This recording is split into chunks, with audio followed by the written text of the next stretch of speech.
Hi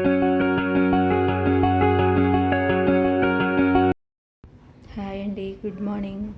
నేను వినాయక చవితి అన్నా అలాగే వరలక్ష్మి వ్రతం అన్నా ఏ పండగన్నా నేను చాలా ఇష్టంగా చేసుకుంటానని చెప్తాను కదండి. అందుకే నేను నా స్వీట్ మెమరీస్ని, నా పండుగ పిక్స్ని మీకు ఇలా చూపిస్తున్నానండి.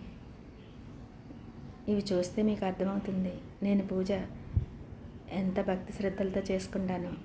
అలాగే ప్రతి ఒక్కళ్ళు కూడా ఎంతో భక్తి శ్రద్ధలతో మీరు పూజ చేసుకుంటే ఆ స్వామి అనుగ్రహం మన వెంట ఎప్పుడూ ఉంటుందండి.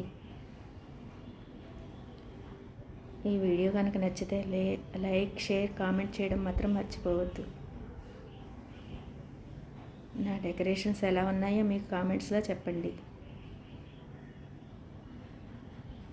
ఆ స్వామికి ఎంతో భక్తి శ్రద్ధలతో మనం పూజించుకుంటే ఆ స్వామి అనుగ్రహం మనకు ఎల్లవెల్లా ఉంటుందండి.